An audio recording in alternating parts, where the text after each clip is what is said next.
Hi, this is Daniela Wolf with Bestie Life, the podcast, and this is your community to support you through the little and not so little events that make up your day-to-day life. From the I've got this moments to the I just can't moments. We are here to empower all women to find and develop the skills they need to find peace, balance, and the bliss in their busy. Through solo episodes as well as interviews with amazing women who share their journey and their story and how it works for you. I hope you find the inspirations to make you laugh, think, as well as maybe rethink what you thought you knew, and connect as we realize that we are all living similar ups and downs and don't have to do it alone. So excited for you to hear this episode, and thanks so much for joining me today. Hi, this is Daniela with Bestie Life, the podcast, and today I'm with Onnie Michalsky. She is a licensed therapist, wellness coach, and mom to about a half a dozen kids. And she has this amazing podcast, Mom Without Capes, to help you kind of discover and fall in love with the woman underneath all the other roles that we take. So hi, Onnie, how are you? Hey, Daniela, I'm so glad to be here. I'm doing good. Good. If you want to share a little bit more, because I know there is so much more beyond that quick little intro about what you do, who your podcast serves, and everything else that you offer. Sure. Okay. So, like you mentioned, I am a licensed therapist. I'm here in Montana in the state of Big Sky Country. And I am a life and wellness coach, as well as my biggest role, mom of 6 kids. We have 6, but our oldest is 22, it goes down to 7. And about every 3 or 4 years, we got a set of twins thrown in there. 5 girls, 1 boy. He's right in the middle. So our house is really busy, although we do have our oldest 2 moved out. So we have just 4 here. Mm-hmm. And over the past 2 years, I have focused on building my business, Moms Without Capes. And what that is I help super moms. So moms that struggle with the sacrifice mentality or the thinking they have to do it all and be it all. And I help them recognize that they don't have to do it all. They don't, right? Yeah. But the super moms that I work with, they struggle with a lot of like unrealistic expectations. Mm-hmm. They are trapped in thinking that they do have to do it all in order to be good moms. Yeah. And so we really work on, challenging those limiting beliefs and seeing what expectations are you holding about yourself and about motherhood, and how can we start shifting that so that you can create time and space for yourself. Right. And so I do that through, of course, one-on-one, like individual coaching. Mm-hmm. I also have a Facebook community that I started, and we're over 1,000 members now. It's super exciting. I show up live, and we do a lot of we do challenges and focusing on really rediscovering yourself, because many moms have lost themselves once they become a mom, and as they are consumed by their to-do list, they start realizing that they are not, they don't recognize themselves anymore. They don't recognize the person that they see in the mirror. And so we focus a lot on recognizing who you are, like reclaiming your sense of self, taking care of yourself, which is a lot of our challenges focus on that, and practicing self-care, getting away from the idea of like consumerism and thinking that it's like a luxury to practice self-care. And then finally, falling in love with yourself, like talking to yourself with compassion and really increasing that feelings of self-worth. And because many moms struggle with, they hide behind their to-do list and they take it, as moms, it's that line, like, okay, we have to take care of our kids and our families and all of that. And we want to, but then we also need to give ourselves that space to do so. And so being able to really consider yourself worthy of focusing on yourself it plays a huge role. Right. And so those are the big things that we focused on in the group. And then I also started my Moms Without Capes podcast, which has really taken off as well, which is exciting, which Daniela, you're going to be a guest. Yes. I just actually interviewed, for all the listeners here, I interviewed Daniela yesterday. And so we decided, let's do let's have you on my show, because yes. we speak so much of the same language, but obviously we all have our own spin. But I love everything you just said, because it's like that culture that somehow got created somewhere that, they talk about, you can have it all, you can do it all, you can, bring home the bacon and fry it up in the pan and do this and do that. But it's like, should we? Do we need to? Can I order the bacon from somewhere? Right. Yeah. That's the thing. Like, do we really need to do all that? Like, we get caught up in that hustle culture and we apply it to our mother. And I did the same thing with my business. I thought I had to do all the things, and I'm finally taking a step back and being like, hey, I'm doing the exact same thing. See, because the reason that I decided to focus on the supermoms is because I myself have fallen prey to that. Mm-hmm. Back in 2011, I almost went through a transformation where our oldest was 11 years old at that time. And so it was 11 years of me stuck in those expectations, me stuck feeling the guilt mm-hmm. of, everything had to be for my family. I felt shame about wanting to take a break. I'd hide in the bathroom and everything would I'd have to have control over everything. I felt like rules, there was something I was homeschooling because I was like, oh, I can do this. I took on more and more responsibilities. And then I was like, I didn't know who I was. And I thought nobody could do the job as well as I can. And self-care. So, I don't need self-care. That's selfish, right? There was all of these things that I was thinking and I was believing. And I went through this period where I couldn't do it anymore, right? But I didn't know how to ask for help. I didn't know. And that's a skill. That's learning how to set boundaries. And, I didn't even know what boundaries were, honestly. But learning how to set them and communicate them and know what it is that I needed. Because at that point, I didn't even know what it was that I needed or what I wanted, or that it was even possible to be my own person as a mom. Right. I think there's so many things that either through example or just conversation we're not taught.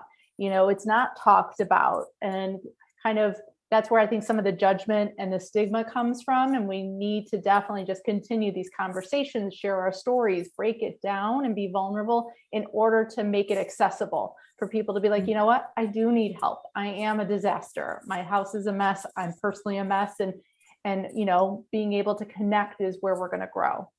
Right. Trying so hard to hold it together on the outside and get everything in order and trying time schedules and all of these different tactics, thinking that that's what it is. But really it was, I was falling apart on the inside. And a lot of these super moms, they are as well. They're trying their hardest, and it's leaving them feeling like they're even more feeling inadequate. Right. When it's really, it comes from within and shifting and changing those self-beliefs. Right. So what were some of the first steps that you remember kind of taking to help break that cycle for you? So I had to really do some digging, some mindset shifts. As far as I struggle with perfectionism. Mm-hmm. One of the things I always think back, I wanted to do a Zumba class. And at that time, I had started doing a little bit of exercise. I was doing, I'm going to date myself here. I was doing Richard Simmons Sweat to the Oldies. And my family would sit behind me, and it was so funny because I was on the VHS and they'd be like, oh, is it Red Day? And I'm like, what are you talking about?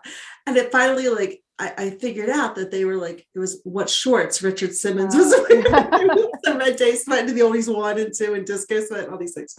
Anyway, so I wanted to do this Zumba class, and I could not. My friend kept asking me, it was in this town, and she's like, let's go to this class. And she kept asking me, I had every excuse in the book, even though I wanted to go to this class, right? Like my house had to be clean. The kids had to be fed, lessons had to be done. The floor had to be mopped. Like there was so many things in my mind that had to be done before I would be able to do something just for myself. Because even when I was doing the Sweat to the Oldies tapes, like my family was like right there. Like it was, I'd be like, just sit on the couch. Please let me just do this. Like, it was like I had to beg them to let me do something for myself.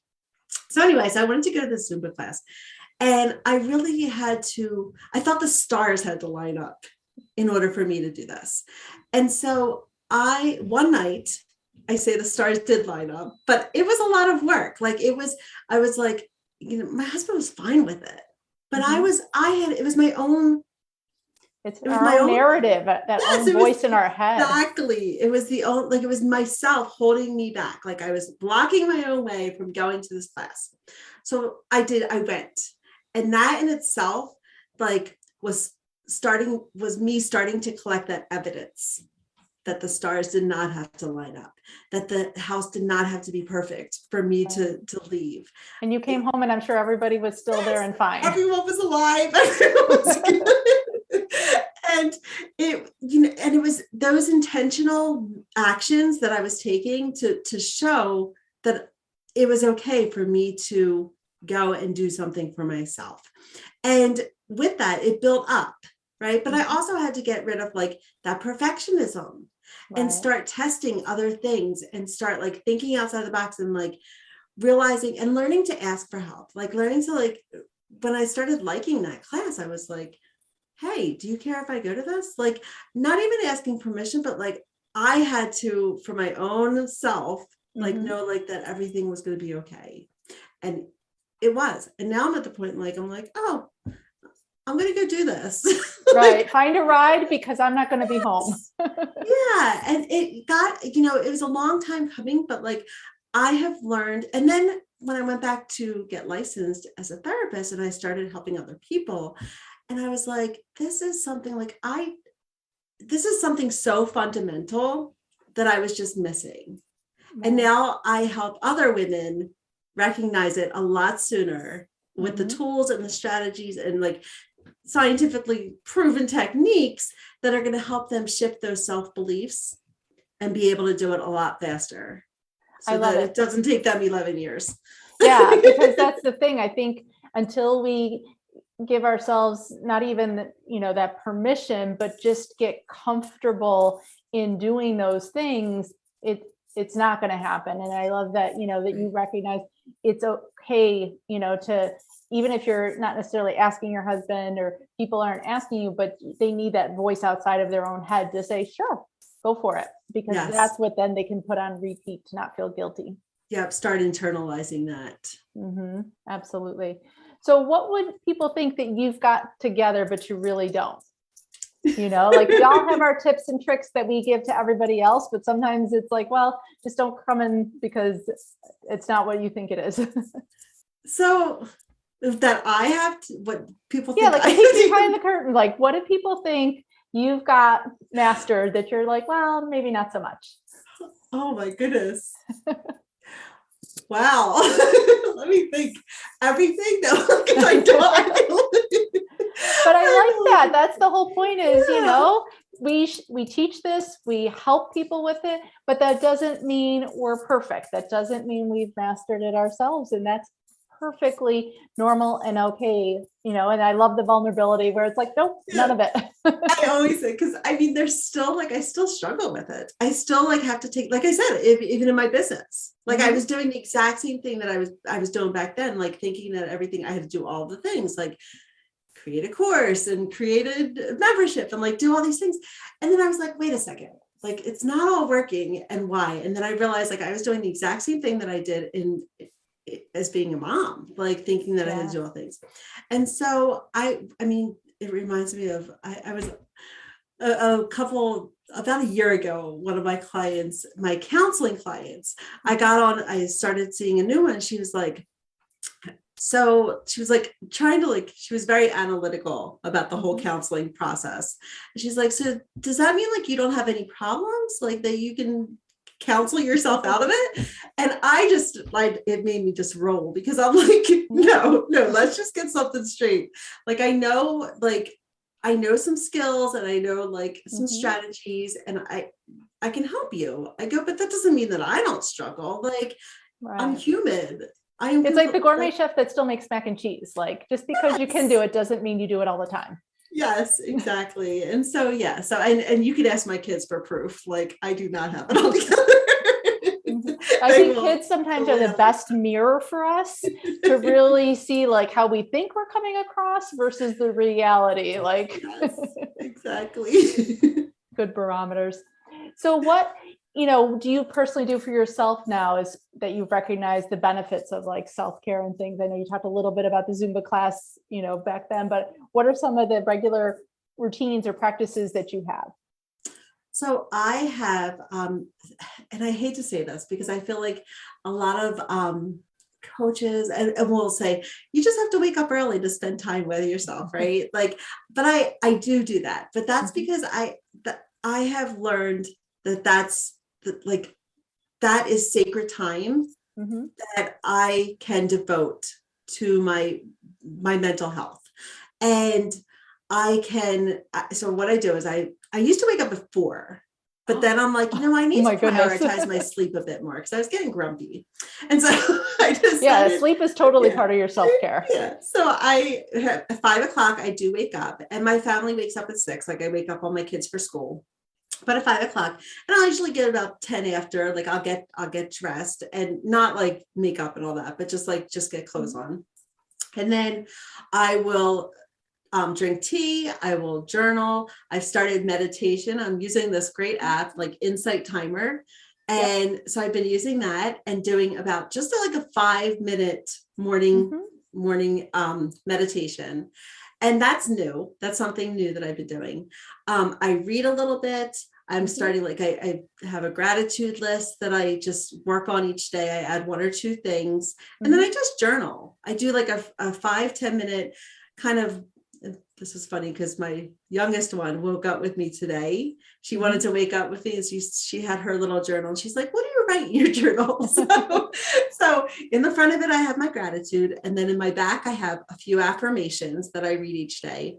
And then in the middle is when I write about, like, I kind of write about like what's going on in my life. So like basically, because I do it every day, I write about what happened the day before, like up to what's going on in my life. And then I also write about like, what are my goals? Like, what do I want to get done? I set some intentions, and having that time and in the morning gets me mentally prepared for the day. It doesn't get me physically prepared. Like there's still laundry to be done and lunches to be packed, that kind of stuff.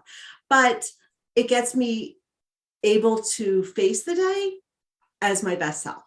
Right. And I love that the things are short. 5 minutes on this, 10 minutes on that. This isn't, hours of your life. It goes fast though. Like I'm like, I gotta wake the kids up now. That's it. But I'm like, I felt like prioritizing my sleep was part of the self-care thing. So I'm like, I'm going to make sure that I'm getting that full 8 hours of sleep. And so during the day, I also do different things. Like my job requires me to sit at my desk. I've actually crunched down my work hours to not start until 10 o'clock. So after my kids leave for school at 8, then I go to the gym. Nice. And I'm very like, because again, I was like working a lot. And I'm like, and one day my husband's like, why are you killing yourself? Like, you are an entrepreneur, you can make your own schedule. And it just like hit. I just needed, again, like that outside voice, like talking reason. And I was like, you're right. So I don't start until 10, like 9:30, 10 o'clock. 10 o'clock is my first client. And before that, I'm at the gym. I'll come home, I'll get my shower, and like I will get myself physically prepared for the day.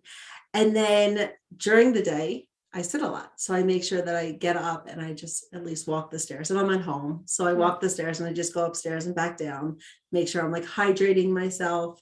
Right. And these are like all things of self-care that we might not even think of as self-care, like making sure you're drinking water, right? Like that is self-care, making sure that you're hydrated. But like just engaging in regular acts throughout the day to fill your cup. And I think the intentionality of them can take some of the mundane day-to-day things that we take for granted. And as soon as you shift them to self-care, you get almost like an additional bonus benefit of it, Yes. because of the way you think about it affects how you feel about it. Yeah, like I'm doing this for me. I'm doing this for, you're ultimately like the effects ripple out to your family. Yeah. And that's the thing. Like I'm doing this for me, but I'm doing this so that my children have their mother. Like, right. Well, and you've modeled the fact that your youngest wanted to get up at 5 a.m. and journal with you. Shows her like, okay, this is something I got to try because mom's all about it.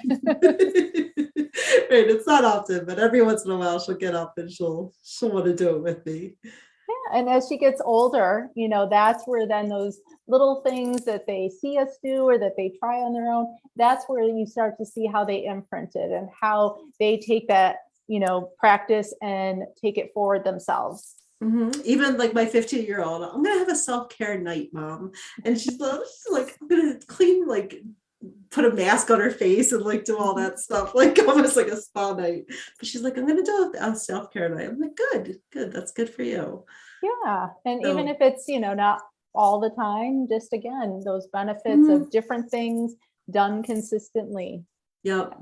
Sound like, and you got to find out what works for you. Works for you, personalize it. Mm-hmm. So you talked about gratitude already. I know you and I are both very big on, focusing on the gratitude, being able to recognize it. So what would you say are some of the things that you're the most grateful for that you've learned to build into your gratitude practice? So as of this morning, I have, I think 112 things written down because I've numbered them. And this is something like it's just because I started a new journal. I actually have like in other journals, I've had like the list going too. But every day I am thankful for, it started out like very basic. Like I'm thankful for my family and my house and, my pets, like things like that, like just very basic, concrete things. And some days I'm just thankful for, this morning I wrote, I'm thankful that I had a chance to play old maids with my 7-year-old yesterday. Like the little things that happened during the day. We started doing high lows during dinner. And so I'm like, these are things like this will bring into awareness, like things that we are grateful for as a family. We go around the table and say like, what are our highs for the day? Well, those are things that we could even be thankful for the lows. Sometimes they're like, well, I didn't have any low. Well, that's awesome. Yeah, that's awesome. Good. Let's be grateful for that. And so, just big things, small things. But I think that the important part is that there are things and making sure that you are acknowledging and recognizing them and taking note of those things. Yeah. And I love the fact that, it's not just, you almost acknowledge the lows, because I think sometimes all we do is focus on the lows, and to incorporate that as part of gratitude is such a shift for something that can be seen as such a negative, and you've turned it into this positive. So I love the way that you kind of transformed what it means in your day. It's not the thing that you need to focus all your energy on, but it's also not the thing you ignore. Like it was part of your day, and that's what you're appreciating. Mm-hmm. Yeah. Awesome. So where can people find you? How can they work with you? How can they get on the podcast? All of that. So if you're on Facebook, come join my group. Come join the Moms Without Capes Facebook group. I'm there almost every day. I show up live once a week, and we have some challenges. We've got different things going on. It's like a party. I love being there. And if you are interested in podcasting, which if you're listening to this, I would assume you are, check out the Moms Without Capes podcast. I'm also there. Awesome. And all the links will be in the show notes below. Thank you so much, Onnie. I love our conversations. I can't wait till we chat again. Yeah, likewise, Danielle. Thanks for having me on. Thanks so much again for joining me today. I hope you enjoyed this episode. Please let me know any questions or comments that you have. Also, if you can please leave an Apple 5-star review so that this episode can be shared with more women. There's 2 quotes that I love. Alone we may be strong, but together we are stronger, as well as when women support each other, incredible things happen. So let's be stronger and incredible together, as well as maybe just have some fun along the way. Thanks so much and talk to you soon. Bye.